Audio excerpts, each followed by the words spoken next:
नमस्कार दोस्तों, स्वागत है आपका स्टडी फॉर सिविल सर्विसेज में। यूपी पीएससी के जो पीसीएस एग्जाम होता है हर बार, प्लस जो आरओ एग्जाम होता है, उसके सारे प्रीवियस ईयर क्वेश्चन इस वाली वीडियो सीरीज में हम देने जा रहे हैं आपको। ये पार्ट वाइज होगी।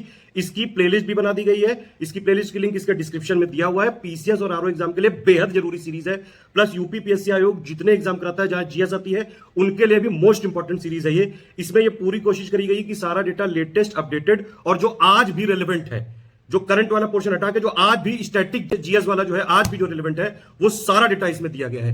वीडियो को लाइक जरूर कर लीजिएगा। 50,000 लाइक हो जाएंगे तो इसकी पीडीएफ फ्री में मिल जाएगी। स्टडी फॉर सिविल सर्विसेज को अगर आप फॉलो करते हैं तो प्लीज हमारा फ्री वाला टेलीग्राम जरूर ज्वाइन कर लीजिए।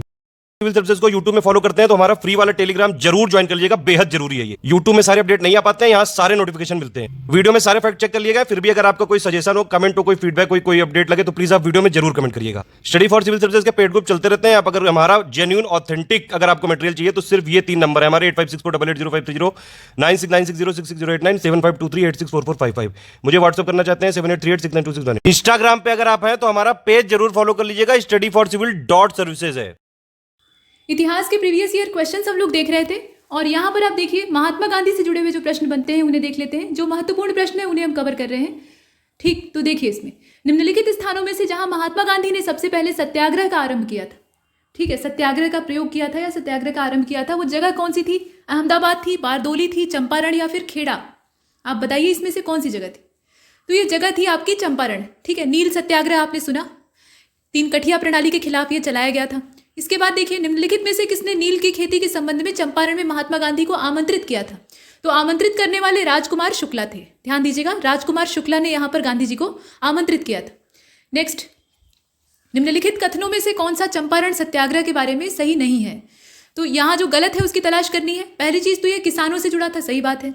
इसने 3 कठिया प्रणाली के विरुद्ध अपना काम किया था, मतलब जो 3/20वां हिस्सा होता था उस पर नील की खेती करना अनिवार्य होता था, ये वाली प्रणाली का इसने विरोध किया था। डॉक्टर राजेंद्र प्रसाद तथा जेबी कृपलानी ने यहाँ मोहनदास करमचंद गांधी को सपोर्ट किया था और ये पहला आंदोलन था जिसने कि एम के गांधी के नेतृत्व में संपूर्ण भारत के स्तर पर अपनी पहचान बनाई थी। ठीक है, इस प्रकार से आप देख रहे हैं। तो बताइए कि इसमें से कौन सा गलत है? गलत ये है कि यहाँ पर ये पहला आंदोलन था जिसे कि महात्मा गांधी ने संपूर्ण भारत के स्तर पर प्रारंभ किया था। संपूर्ण भारत के स्तर पर प्रारंभ किया था। यहाँ पर समूचा भारत नहीं था, एक क्षेत्र था। ठीक है, इसके बाद आगे चलते हैं। यहाँ देखिए महात्मा गांधी के चंपारण सत्याग्रह का किसने विरोध किया था? तो विरोध करने वाले व्यक्ति कौन थे? एनजी रंगा थे। एनजी रंगा ने इसका विरोध किया था। नेक्स्ट, वह प्रदेश कौन सा था जहां बाबा रामचंद्र ने किसानों को संगठित किया था? तो बाबा रामचंद्र के द्वारा जो अवध प्रदेश था वहां पे किसानों का संगठन आपस में किया जाता है। ये वाला सही है। नेक्स्ट, 1930 के दशक में देश के विभिन्न भागों में भिन्न भिन्न नेताओं के द्वारा किसान आंदोलन चलाए जा रहे थे। ठीक है, अब इनके द्वारा जो प्रभावित क्षेत्र थे उनको आपको सुमेलित करना है। तो सुमेलित करके देखिएगा। इसमें सहजानंद सरस्वती जी का नाम है, खुदाई खिदमतगार, ठीक, स्वामी रामानंद और अब्दुल हमीद खां। क्षेत्र के हिसाब से इसको मिलाना है। तो आप जानते हैं कि खुदाई खिदमतगार का जो संबंध है वो नॉर्थ वेस्ट फ्रंटियर प्रोविंस से है। तो यहाँ पर आप सीधा सीधा बी को चौथे से मिला लीजिए और बी का चौथा इसमें 2 विकल्पों में मौजूद है। तो सी, जो ए और सी है वो एलिमिनेट हो जाता है और उसमें से जो हमारा सही उत्तर है वो बी वाला हो जाएगा। यानी स्वामी सहजानंद सरस्वती का संबंध बिहार से हो जाएगा। ठीक है, और बी वाले को आप मिलाए चौथे से। इसके बाद सी वाले को किससे मिलाएंगे? पहले वाले से, हैदराबाद से मिला लीजिए। अब्दुल हमीद खां का संबंध यहाँ दक्षिणी असम से हो जाएगा। ऐसे आपने देखा। इसके बाद आगे चलते हैं, अगले प्रश्न को देखते हैं। इसमें कहा जा रहा है कि किस एक कांग्रेसी नेता ने सबसे पहली अखिल भारतीय किसान सभा में भाग लिया था? बताइए। तो इसमें जवाहरलाल नेहरू हो जाएगा। पंडित जवाहरलाल नेहरू के द्वारा इसे किया गया था। नेक्स्ट, वह कौन सी जगह थी जहां अखिल भारतीय किसान सभा का पहला अधिवेशन हुआ था? तो पहला अधिवेशन कहाँ पर होता है? लखनऊ में होता है। यहाँ पे जो करेक्ट आंसर है वो लखनऊ हो जाएगा।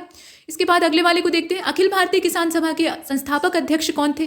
तो इनमें संस्थापक अध्यक्षों में अगर आप देखेंगे तो नाम आएगा किसका? स्वामी सहजानंद सरस्वती का। संस्थापक अध्यक्षों की बात हो रही है, ध्यान दीजिएगा।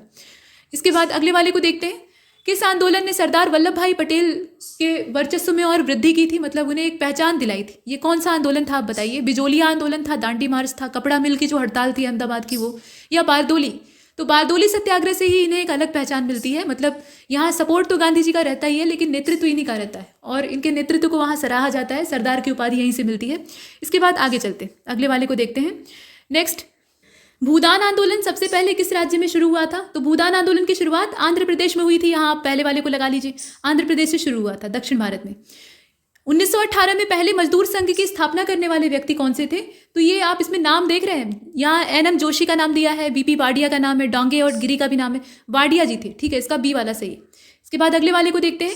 अखिल भारतीय ट्रेड यूनियन कांग्रेस की 1920 में जो बम्बई में पहला अधिवेशन होता है, उसकी अध्यक्षता किसने की थी? तो ये जो ट्रेड यूनियन कांग्रेस थी, इसका जो 1920 वाला अधिवेशन था, इसके अध्यक्ष बने थे लाला लाजपत राय। ठीक है, लाला लाजपत राय, यहाँ सी वाला जो है उसको आप चुनेंगे। नेक्स्ट, अगले प्रश्न में आपसे कहा गया कि 1929 में नागपुर में संपन्न all India trade union Congress की अध्यक्षता किसने की थी? तो ये 1929 वाला है और इसमें जवाहरलाल नेहरू अध्यक्ष बने थे, आप इसे देखिएगा यहाँ पर। इसके बाद अगले वाले को देखते हैं। अगले वाले में आपसे कहा जा रहा है कि कानपुर षड्यंत्र मुकदमा जो आंदोलन था, मतलब किस आंदोलन के नेताओं के विरुद्ध था? कानपुर षड्यंत्र केस जो था वो किस आंदोलन के नेताओं का विरोध कर रहा था या उन्हीं के खिलाफ ये दायर किया गया था? तो इसका जो राइट आंसर है वो साम्यवादी आंदोलन हो जाएगा। ठीक है, कम्युनिस्ट जो मूवमेंट था उसी की वजह से इसे शुरू किया गया था। इसके बाद अगले वाले को देखते हैं। सोमेंद्रनाथ टैगोर के द्वारा स्थापित दल का नाम क्या था? तो इनके द्वारा क्रांतिकारी साम्यवादी दल की स्थापना की गई थी, मतलब रिवॉल्यूशनरी कम्युनिस्ट पार्टी इनके द्वारा एस्टैब्लिश की गई थी, यही वजह थी। इसके बाद अगले वाले को देखिए। रॉलेट एक्ट भारत में कब लागू किया गया? रॉलेट एक्ट की जो तारीख है वो आपको बतानी है। 1919 में आता है। ठीक है, 1919 में ये आता है। नेक्स्ट, रॉलेट एक्ट किस वायसराय के शासनकाल में आता है? तो ये समय किसका है आप देख लीजिए, चेम्सफोर्ड का समय है। माउंटेग्यू चेम्सफोर्ड रिफॉर्म के तौर पे आप देखते हैं तो यहाँ ये चेम्सफोर्ड का समय। नेक्स्ट, रॉलेट एक्ट के विरोध में किसने लगान न देने के आंदोलन को चलाने का सुझाव दिया था? तो लगान न देने वाला जो आंदोलन है, इसका सुझाव स्वामी श्रद्धानंद के द्वारा दिया गया था। इसका जो डी वाला ऑप्शन है वो इसमें सही। नेक्स्ट, कौन सी महत्वपूर्ण घटना जलियांवाला बाग नरसंहार के तुरंत बाद घटी थी? तो जलियांवाला बाग नरसंहार के बाद रॉलेट एक्ट का जो आगमन है वो होता है। इस प्रकार से लगातार एक के बाद एक घटनाएं आती हैं जो कि लोगों को और उग्र बना देती। इसके बाद अगले वाले को देखते हैं। काफ़ी संख्या में लोग अमृतसर के जलियांवाला बाग में 13 अप्रैल 1919 को एकत्रित हुए थे। गिरफ्तारी का विद्रोह यहाँ पर हो रहा था, शांतिपूर्ण सभा थी और इनके जो नेता थे वो गिरफ्तार कर लिए गए थे। तो किस नेता की गिरफ्तारी का विद्रोह हो रहा था? सैफुद्दीन किचलू और सत्यपाल। ठीक है, डॉक्टर सैफुद्दीन किचलू और डॉक्टर सत्यपाल की गिरफ्तारी का विरोध हो रहा था और वहाँ निहत्थी भीड़ पर गोलियां बरसा दी गई थी। इसके बाद अगले वाले को देखते हैं। यहाँ पर कहा जा रहा है कि 30 अप्रैल 1919 को अपना अलंकरण भारत सरकार को लौटाने वाले व्यक्ति थे। जब ये जलियांवाला बाग नरसंहार होता है तो उसके बाद फिर एक के बाद एक उपाधियां त्यागने का दौर शुरू होता है। तो ये किसने किया था बताइए? यहाँ तारीख दी हुई है और ये रविंद्रनाथ टैगोर थे, यहाँ पर आप देख रहे हैं। ठीक है, रविंद्रनाथ टैगोर की जो उपाधि थी उन्होंने उसको त्याग दिया। इसके बाद आगे चलते हैं। आप जरा कमेंट बॉक्स में बताइएगा कि गुरुदेव ने अपनी किस उपाधि का त्याग किया था? ऐसी कौन सी उपाधि अंग्रेजों ने उन्हें दी थी जिसका कि त्याग उन्होंने 30 अप्रैल को कर दिया? ये सब सांकेतिक समर्थन होता है। इसके बाद अगले वाले को आप देखें। रविंद्रनाथ टैगोर को नोबेल पुरस्कार से सम्मानित किया गया। गीतांजलि जो इनकी थी उसी के एवज में इन्हें नोबेल पुरस्कार मिला था। पहले उसका अंग्रेजी में ट्रांसलेशन हुआ तब। ठीक, तो यहाँ आप बताएं, ये 1913 हो जाएगा। ठीक है, 1913 में साहित्य का नोबेल इन्हें दिया गया था। इसके बाद अगले वाले को देखते हैं। निम्नलिखित में से किसके विरोध में रविंद्रनाथ टैगोर ने अपनी नाइटहुड, देखिए पीछे वाले प्रश्न का उत्तर यहाँ पर हाजिर है, नाइटहुड की उपाधि को त्याग दिया था।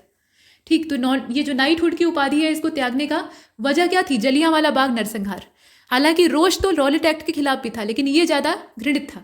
इसके बाद अगले वाले को देखते हैं।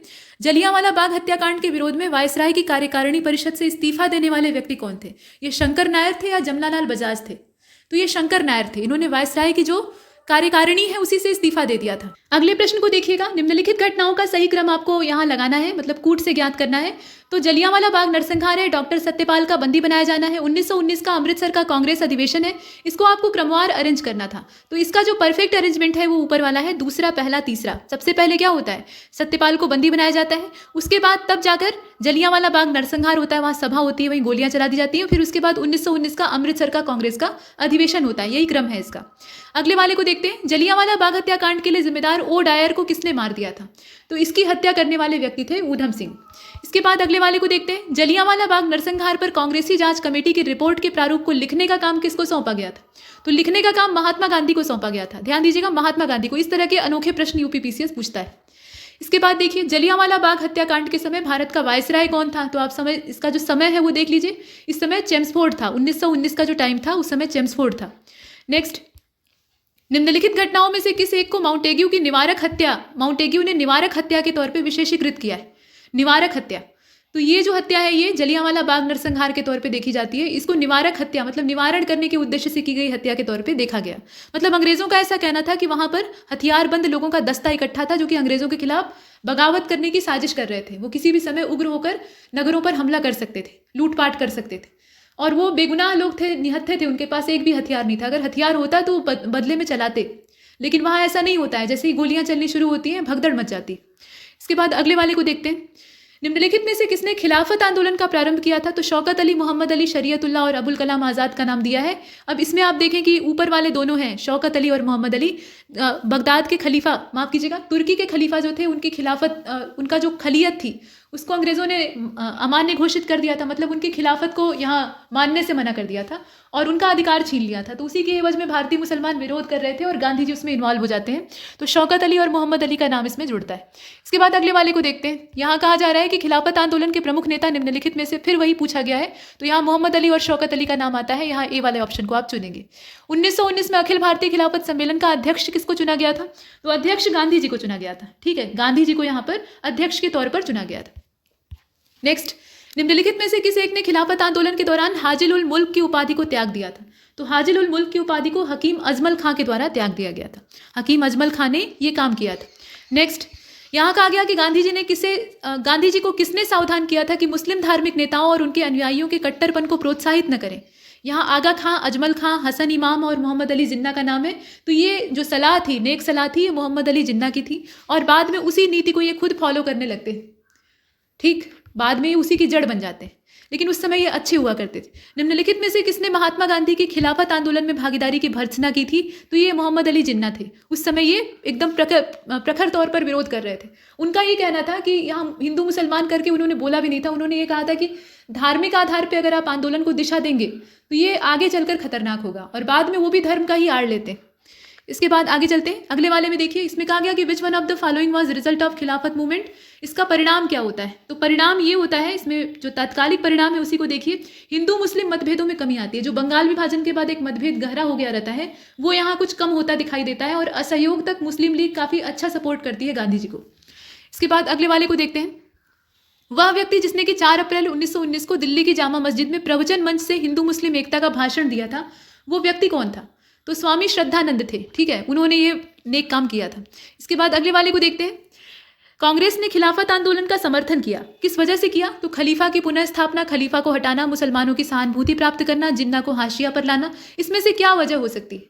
तो वजह इसमें से 2 थी, एक तो पहला और दूसरा तीसरा, खलीफा की पुनर्स्थापना और मुसलमानों से सहानुभूति प्राप्त करना। और कांग्रेस के लिए अगर वजह देखनी हो तो कांग्रेस को इससे कोई मतलब नहीं था। कांग्रेस एक राजनीतिक पार्टी थी उस समय भी, और इससे उन्हें कोई खास मतलब नहीं था। ये तो धार्मिक मामला था। मूल वजह ये थी मुसलमानों की सहानुभूति प्राप्त करना, मुसलमानों के तबके से अपना सपोर्ट प्राप्त करना, ताकि ये उन्हें जो राष्ट्रीय आंदोलन है उसमें शामिल कर सके। ठीक है, तो पहला और तीसरा इसका होगा। इसके बाद अगले वाले को देखते हैं। यहाँ पर कहा गया कि निम्नलिखित में से किस भारतीय नेता ने खिलाफत आंदोलन का समर्थन नहीं किया था? तो समर्थन किसने नहीं किया था बताइए? इसमें से जवाहरलाल नेहरू, मदन मोहन मालवीय ने समर्थन नहीं किया था। ये उससे बाहर थे, ये उसे सपोर्ट नहीं कर रहे थे। अगले प्रश्न को देखते हैं। निम्नलिखित में से किसने नागपुर के भारतीय राष्ट्रीय कांग्रेस के अधिवेशन में असहयोग के प्रस्ताव को प्रस्तावित किया था? तो असहयोग का प्रस्ताव किसने दिया था? इसमें से CR दास यानी चितरंजन दास का नाम आता है। उन्होंने ही सबसे पहले इस प्रस्ताव को पारित किया था। और ये अधिवेशन जो था ये नागपुर अधिवेशन था, ये भी ध्यान दीजिएगा, कभी कभी वेन्यू पूछता है। भारतीय राष्ट्रीय कांग्रेस ने असहयोग आंदोलन का जो शुरुआत करने का काम है वो कब किया था? 1918, 1919, 1920 या 1921? तो जाहिर सी बात है कि 1920 की तारीख थी। महात्मा गांधी द्वारा चलाया गया पहला जन आंदोलन कौन सा था? तो पहला जो जन आंदोलन था वो असहयोग आंदोलन था। ठीक है, किसान आंदोलन या शुरुआती जो सत्याग्रह है उसके तौर पे हम नील आंदोलन को देखते हैं, लेकिन अगर जन आंदोलन की बात करें तो ये काफ़ी बड़ा प्रयास था।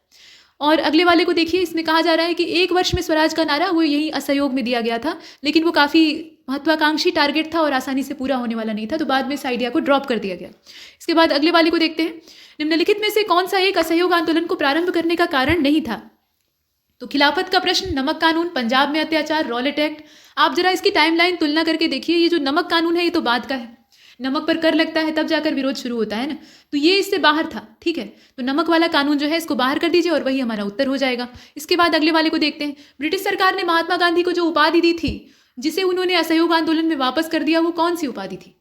तो ये उपाधि थी कैसर ए हिंद की उपाधि, ठीक है। कैसर ए हिंद की जो खुश करने के लिए वो उपाधि देते हैं, उसको गांधी जी वापस कर देते हैं। नेक्स्ट, निम्नलिखित में से किसने असहयोग आंदोलन के दौरान अपनी वकालत छोड़ दी थी? तो वकालत छोड़ने वाले इसमें से कौन से थे? छात्रों ने अपनी पढ़ाई छोड़ दी, लोगों ने अपनी नौकरियां छोड़ दी, वकालत वगैरह सब छोड़ छाड़ कर इस आंदोलन में कूद पड़े थे। तो यहाँ वकालत छोड़ने वाले व्यक्ति जो थे वो चित्तरंजन दास थे। देशबंधु भी इन्हें कहा जाता था। चित्तरंजन दास ने अपनी वकालत को छोड़ा था।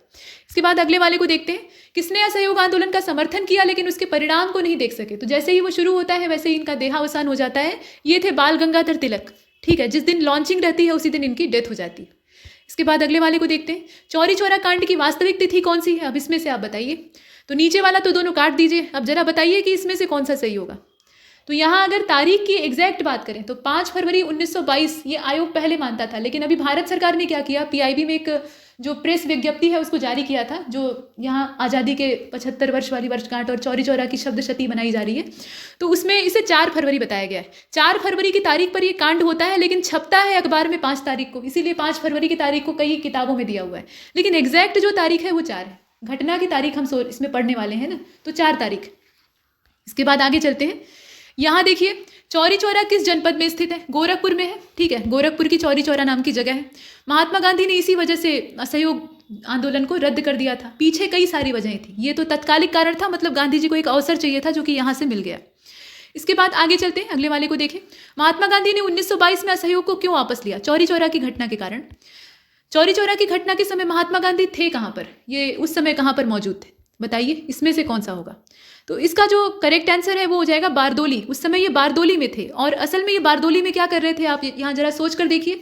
तो ये सविनय अवज्ञा की प्लानिंग कर रहे थे, क्योंकि असहयोग आंदोलन उतना सफल होता दिख नहीं रहा था जितना कि उसे होना चाहिए। हालांकि अच्छा खासा चल रहा था और बढ़िया उसे सपोर्ट मिल रहा था, अभी भी लोग इसके पक्ष में थे, लेकिन उसके बावजूद गांधी जी जैसा चाह रहे थे या जैसा उन्होंने वादा किया था वैसा नहीं हो रहा था।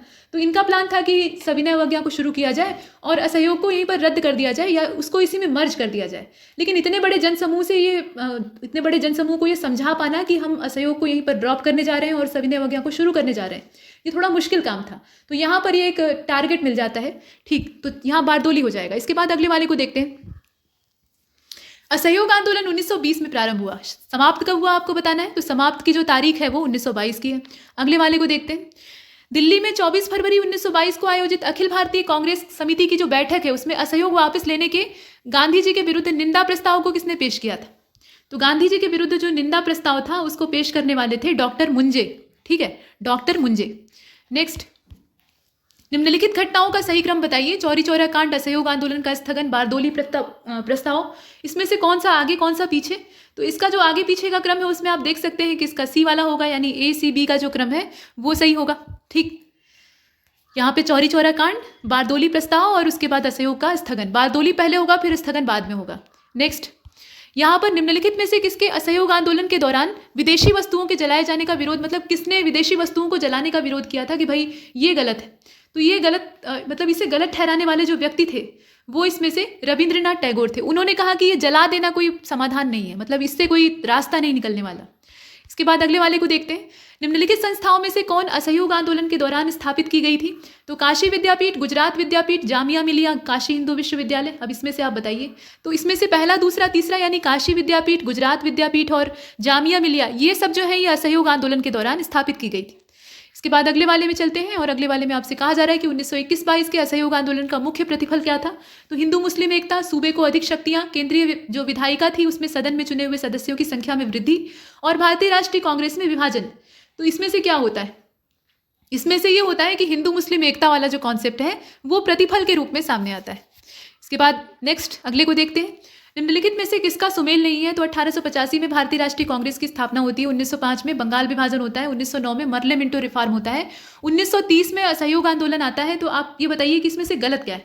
असहयोग वाला गलत है, 1920 होना चाहिए था, यहाँ 1930 दिया है, ये सीधा सीधा गलत दिखाई दे रहा है। सविनय अवज्ञा की तारीख पर नॉन कॉपरेशन मूवमेंट कैसे हो सकता है? इसके बाद देखिए कौन सा सही सुमेलित है। अब यहाँ सही देखना है। तो 1940 में लाहौर सेशन होता है इंडियन नेशनल कांग्रेस का, और राजगुरु को फांसी दी जाती है 1931 को।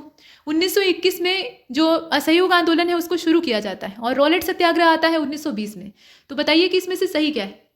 सही है राजगुरु की फांसी। राजगुरु भगत सिंह और सुखदेव, इन्हें फांसी दे दी जाती है 1931 में, ठीक। गोलमेज सम्मेलन जो दूसरा वाला था उससे कुछ समय पहले।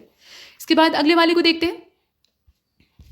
मतलब फांसी डिक्लेयर रहती है गोलमेज सम्मेलन से पहले, लेकिन गांधी जी के साथ जो इरविन की वार्ता हो रही थी उसमें ये प्रस्ताव आता है कि क्रांतिकारियों की फांसी माफ कराई जाए। वहां पर वो राजनीतिक दांवपेच होता है, अंत में फांसी माफ नहीं हो पाती है और अंग्रेज समय से पहले ही लटका देते हैं। ठीक, अंग्रेजों को ये डर रहता है कि हिंसा भड़क सकती है, इन क्रांतिकारियों के पक्ष में बहुत सारे लोग हैं। निम्नलिखित कथनों पर विचार कीजिए। महात्मा गांधी द्वारा 1922 में असहयोग आंदोलन स्थगित कर दिया गया था। इस स्थान का CR दास और मोतीलाल नेहरू के द्वारा विरोध किया गया था। ठीक, बताइए इसमें से कौन सा सही है? कथन और कारण दिया है, मतलब रद्द किया गया था गांधी जी के द्वारा और विरोध भी किया गया था, तो बात तो दोनों सही है, लेकिन व्याख्या यहाँ सही नहीं है कि विरोध करने की वजह से रद्द कर दिया गया था। रद्द करने का कारण आपने पीछे देख ही लिया है, यहाँ पर ये लोग विरोध तो कर रहे थे, ये सही बात है, तो बी वाला हो जाएगा। व्याख्या ठीक नहीं है लेकिन कथन दोनों सही है। निम्नलिखित में से किसने स्वराज पार्टी का निर्माण करने के लिए कांग्रेस के अध्यक्ष पद से त्याग पत्र दे दिया था? तो स्वराज पार्टी का निर्माण करने के लिए CR दास ने कांग्रेस के अध्यक्ष पद से त्याग पत्र दे दिया था।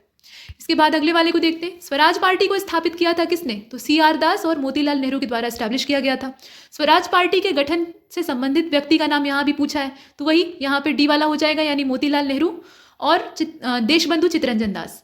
इसके बाद मोतीलाल नेहरू और CR दास द्वारा 1923 में इस पार्टी का गठन हुआ था और नाम था स्वराज पार्टी। अभी आपने पीछे देखा है, यहाँ भी वही पूछा गया है, मतलब स्वराज पार्टी में मोतीलाल नेहरू जो थे वो दल के नेता थे और कौन इनके दल में शामिल नहीं था, यहाँ उसी से संबंधित प्रश्न है लेकिन थोड़ा सा अलग है। तो यहाँ देखिए चित्तरंजन दास तो रहेंगे, उसके अलावा कौन कौन से व्यक्ति उसमें थे ये आपको पता होना चाहिए। बताइए कौन इससे बाहर है? अब इसे अगर ध्यान से देखा जाए तो इसका जो करेक्ट आंसर है वो हो जाएगा चक्रवर्ती राजगोपालाचारी, ये इनसे अलग है, बाकी जितने हैं वो स्वराज पार्टी से बिलोंग करते थे। नेक्स्ट, निम्नलिखित में से कौन एक स्वराज पार्टी से संबंधित नहीं थे? तो मोतीलाल नेहरू, चित्तरंजन दास, NC केलकर और राजेंद्र प्रसाद इस प्रकार से नाम दिया है। जो इनसे बाहर होने बताइए।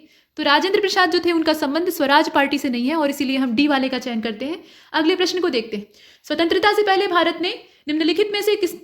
में किसने केंद्रीय विधानसभा में स्वराज दल का समर्थन किया था? केंद्रीय विधानसभा यानी जो सेंट्रल लेजिस्लेटिव असेंबली होती है वहां पे इसको सपोर्ट किया था।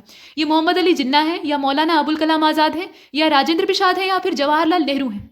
बताइए इसमें से कौन सा होगा? यहाँ पे आप देख रहे हैं आजादी से पहले भारत में निम्नलिखित में से किसने केंद्रीय विधानसभा में स्वराज दल का समर्थन किया था, ये प्रश्न आप देख रहे हैं। और इसका जो राइट आंसर है वो हो जाएगा मोहम्मद अली जिन्ना। ठीक है, मोहम्मद अली जिन्ना इससे रिलेट करते हैं। नेक्स्ट, अगले वाले को देखते हैं। निम्नलिखित में से कौन देशबंधु के नाम से? चित्तरंजन दास, ये आपने कई बार अभी पीछे सुन लिया है। निम्नलिखित में से किन लोगों ने 16 दिसंबर 1922 को इंडिपेंडेंट पार्टी बनाने का फैसला लिया था? नीचे दिए गए कूट से सही उत्तर चुनिए। तो अब इसमें से आप सिलेक्ट करके दिखाइए। देखिए इसका दूसरा चौथा हो जाएगा। दूसरे चौथे का मतलब समझ रहे हैं? मदन मोहन मालवीय और मोतीलाल नेहरू। यहाँ पे इंडिपेंडेंट पार्टी बनाने का निर्णय इन्हीं लोगों का था। इसके बाद अगले वाले को देखते हैं और अगले वाले में आपसे कहा गया कि वे राष्ट्रीय नेता कौन थे जिन्होंने कि 1925 का जो समय था उसमें सेंट्रल लेजिस्लेटिव असेंबली के अध्यक्ष के पद पे अपना जो पद ग्रहण का काम है उसको किया था। तो ये CR दास है, मोतीलाल नेहरू है, MR जयकर है या विट्ठल भाई पटेल है? विट्ठल भाई पटेल का नाम यहाँ रहेगा। ठीक है, डी वाला इसका सही है। ये अध्यक्ष निर्वाचित हुए थे, तो नाम आपको पता होना चाहिए। नेक्स्ट, साइमन कमीशन कब भारत आया था? तो साइमन कमीशन आया था 1927 में कि 1928 में? देखिए गठन होता है 1927 में, लेकिन आने का जो यहाँ पे डेट है वो 1928। नेक्स्ट, कहा गया कि 1928 में साइमन कमीशन भारत किस उद्देश्य से आया था? तो प्रशासनिक सुधार लाना इसका मूल उद्देश्य था, उसी उद्देश्य से आता है। 10 साल की अवधि के बाद गठन होना रहता है, लेकिन 10 साल से पहले ही आ जाता है। ठीक है, माउंटेग्यू चेम्सफोर्ड रिफॉर्म में यही कहा जाता है कि एक प्रशासनिक समीक्षा के लिए कमीशन का गठन होगा हर 10 साल पे, तो 10 साल से पहले ही इसका गठन कर दिया जाता है। इसके बाद अगले वाले को देखते हैं। निम्नलिखित में से कौन सा साइमन कमीशन का सदस्य उदारवादी दल से संबंधित था? तो जॉन साइमन तो इसके अध्यक्ष थे, बाकी जो है उन्हें देखिए। तो जॉन साइमन का ही संबंध उदारवादी दल से था, लेकिन इस कमीशन की सबसे बड़ी समस्या ये थी कि भारत के प्रशासन के बारे में इसको अपनी रिपोर्ट देनी थी और इसमें कोई भी भारतीय सदस्य नहीं था।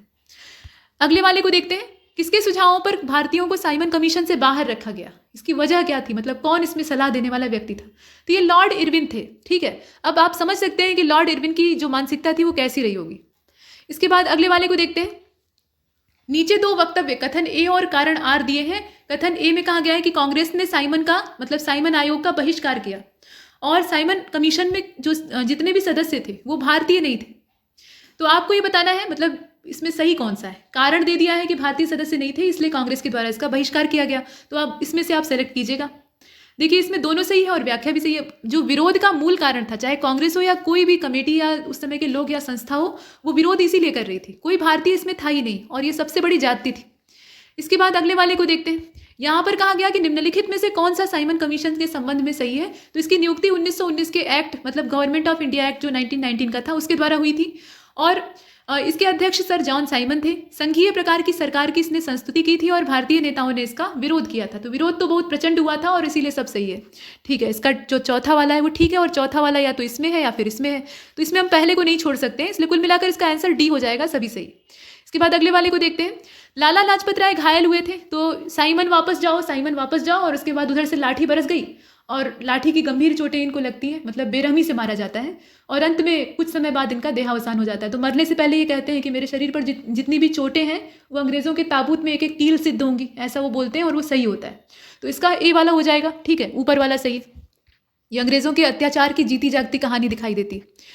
इसके बाद निम्नलिखित में से किसने सबसे पहले भारत में औपनिवेशिक स्वराज की मांग की थी। औपनिवेशिक स्वराज मतलब डोमिनियन स्टेटस। तो इसमें से आप देखकर बताइए। राजगोपालाचारी और सरदार पटेल की ये मांग थी, मोतीलाल नेहरू और गोविंद वल्लभ पंत ने कहा था, तेज बहादुर सप्रू और जयकर ने कहा था, या फिर जवाहरलाल नेहरू और जगजीवन राम ने कहा था। बताइए इसमें से कौन सा होगा। तो ये तेज बहादुर सप्रू और जयकर की वाणी थी, मतलब उन्होंने ऐसा कहा था।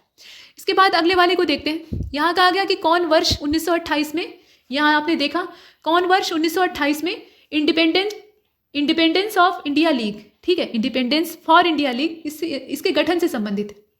1928 की ये इंडिपेंडेंस फॉर इंडिया लीग है, इसके गठन से संबंधित व्यक्तियों के नाम आपको सिलेक्ट करने हैं। तो जवाहरलाल नेहरू, सुभाष चंद्र बोस, आचार्य नरेंद्र देव और जयप्रकाश नारायण का नाम है और इसमें जो करेक्ट आंसर है वो सी हो जाएगा। सी का मतलब ये हुआ कि पहला और दूसरा। ठीक है, जवाहरलाल नेहरू और सुभाष चंद्र बोस।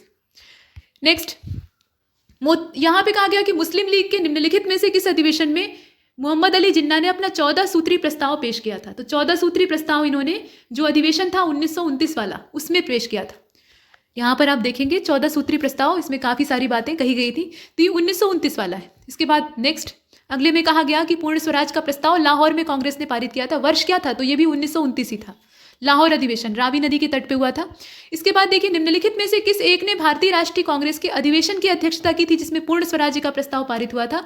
तो जवाहरलाल नेहरू, ठीक है, जवाहरलाल नेहरू यहाँ पर सही होगा। इसके बाद अगले वाले को देखते हैं। 31 दिसंबर 1929 को अर्धरात्रि में भारतीय राष्ट्रीय ध्वज को किसने फहराया था। तो पंडित जवाहरलाल नेहरू ने फहराया था और वहीं से फिर आज़ादी की जो डेट है वो डिक्लेयर होती है और भी कई चीज़ें होती हैं। इसके बाद अगले वाले को देखिए। स्वतंत्रता का नवग्रहित तिरंगा पहली बार कब फहराया गया था। तो वही लाहौर अधिवेशन की तारीख है और यहाँ जो दिसंबर में कांग्रेस के अधिवेशन अधिकतर होते थे तो ये 31 दिसंबर की तारीख थी, मतलब जो 1929 वर्ष था उसका अंतिम दिन था ये। ठीक है, यहाँ पे आप 1929 को लगाइएगा। इसे साफ कर लेते हैं और फिर से लगाते हैं। ठीक है, 31 दिसंबर 1929। इसके बाद अगले वाले को देखते हैं। यहाँ कहा जा रहा है कि भारतीय राष्ट्रीय कांग्रेस ने निम्नलिखित अधिवेशनों में से किस एक की अध्यक्षता जवाहरलाल नेहरू से सबसे पहले करवाई थी। तो सबसे पहली अध्यक्षता नेहरू जी ने यही लाहौर अधिवेशन की ही की थी। इसके बाद अगले वाले को देखते हैं। भारतीय राष्ट्रीय कांग्रेस के अधिवेशनों में से किसमें कांग्रेस का पूर्ण स्वराज। लाहौर अधिवेशन, फिर वही क्वेश्चन। लाहौर अधिवेशन के अध्यक्ष जवाहरलाल नेहरू थे। ये प्रश्न बार बार रिपीट कर रहा है और ये कहा गया है कि 1929 में कांग्रेस के लाहौर अधिवेशन में प्रस्तावित जो संकल्प था उसमें कौन सी चीज़ें शामिल नहीं थी। अब यहाँ पर आपको थोड़ा ध्यान देना होगा, जो उस समय के अधिवेशन में कही हुई बात नहीं है उसी को आपको छांटना है। तो इसमें से आप देखकर बताइए। देखिए, भारत की विदेश नीति की घोषणा, पूर्ण स्वराज्य का लक्ष्य तो था ही, उसमें कोई संदेह नहीं है। सविनय अवज्ञा आंदोलन को प्रारंभ करने की तैयारी और अस्पृश्यता उन्मूलन। तो अस्पृश्यता का उन्मूलन इसमें कहीं भी नहीं लिखा हुआ था। हालांकि कांग्रेस इसे फेवर करती थी लेकिन ये अलग बात है, यहाँ नहीं कहा गया था। ये बाकी 3 चीज़ें कही गई थी। इसके बाद नेक्स्ट यहाँ पर देखिए कहा गया पूर्ण स्वराज्य संकल्प को भारतीय राष्ट्रीय कांग्रेस के लाहौर अधिवेशन में, तो ये पंडित जवाहरलाल नेहरू के द्वारा पेश किया गया था। दांडी यात्रा के साथ निम्नलिखित में से क्या प्रारंभ हुआ। तो सविनय अवज्ञा शुरू हुआ, गांधी जी ने सांकेतिक तौर पर नमक बनाया और वहीं से ये स्टार्ट होता है सिविल डिसओबीडियंस मूवमेंट। अगले वाले को देखते हैं। दांडी यात्रा को प्रारंभ कहाँ से किया था। तो दांडी यात्रा को शुरू करने के लिए जो स्थान था गांधी जी का वो कौन सा था बताइए। साबरमती से शुरू किया था, वहां से आश्रम से यात्रा शुरू की थी और दांडी नामक स्थान तक पद यात्रा करके गए थे और वहां पे नमक बनाया था सांकेतिक तौर पे। इसके बाद अगले वाले को देखते हैं। निम्नलिखित प्रांतों में से किस प्रांत के सत्याग्रहियों की संख्या महात्मा गांधी के दांडी कूच में सर्वाधिक थी। ऐसा नहीं था कि दांडी मतलब गुजरात वाले एरिया के ही लोग वहां थे, पूरे देश से लोग इसमें शामिल हुए थे। तो कहाँ के लोग सबसे ज्यादा थे बताइए। गुजरात के ही लोग सबसे ज़्यादा थे। यहाँ थोड़ा सा कॉमन सेंस आपको लगाना है, भले ही पूरे देश से आए हुए हों लेकिन यहाँ पर जो लोकल एरिया होता है ना, वहाँ लोकल लोगों के पहुँचने में सुविधा होती है, वो नज़दीक के होते हैं, आराम से पहुँच जाएंगे। तो गुजरात के लोगों की संख्या सबसे ज़्यादा थी। इसके बाद अगले वाले को देखते हैं। निम्नलिखित में से किस आंदोलन में महिलाओं की भागीदारी सबसे ज़्यादा थी। महिलाओं ने सबसे बढ़ चढ़कर इसमें हिस्सा लिया था। तो नमक सत्याग्रह में इसमें से जो विकल्प दिया है, यहाँ ऐसा नहीं है कि हमेशा यही उत्तर रहेगा, लेकिन इसमें जो ऑप्शन दिए हैं तो नमक सत्याग्रह वाला ऑप्शन यानी साल्ट सत्याग्रह वो सही होगा। इसके बाद नेक्स्ट, सविनय अवज्ञा आंदोलन शुरू हुआ दांडी मार्च के बाद। नेक्स्ट, दांडी मार्च शुरू किया गया था, ये रॉलेट एक्ट के समर्थन में शुरू किया गया था या फिर नमक कानून को तोड़ने के लिए शुरू किया गया था? तो नमक कानून को तोड़ना ही इसका एकमात्र उद्देश्य था। शुरुआत वहीं से होती है, हालांकि सरकार का विरोध करना ये उद्देश्य था, लेकिन नमक को एक उसमें हथियार बनाया गया क्योंकि नमक सबकी आवश्यकता है। इसके बाद अगले वाले को देखते हैं, ऐतिहासिक दांडी मार्च का संबंध किससे है? नमक कानून तोड़ने से है। और देखिए, भारतीय इतिहास में 6 अप्रैल 1930 की तिथि को माना जाता है दांडी मार्च की तारीख के लिए। यहाँ पे आप देख रहे हैं 6 अप्रैल की तारीख है। इसके बाद महात्मा गांधी द्वारा नमक आंदोलन वर्ष 1930 में चलाया गया था। कारण यह है कि महात्मा गांधी का उद्देश्य था कि गरीबों को नमक मुफ्त में उपलब्ध होना चाहिए क्योंकि ये ईश्वर की दी हुई चीज़ है। ठीक, अब इसमें से आप बताइए कि कौन सा सही है। तो इसका जो करेक्ट आंसर है वो सी हो जाएगा। मतलब ऐसा कोई मुफ्त नमक की बात नहीं है। हाँ, नमक पे जो कर लगा दिया था वो गलत था और इसीलिए इसका जो आर वाला है वो गलत है और ए वाला सही है। आंसर हो जाएगा सी वाला। तो यहाँ तक हमने कुछ प्रश्नों को किया है, आगे भी सीरीज जारी रहेगी। इसमें इतना ही।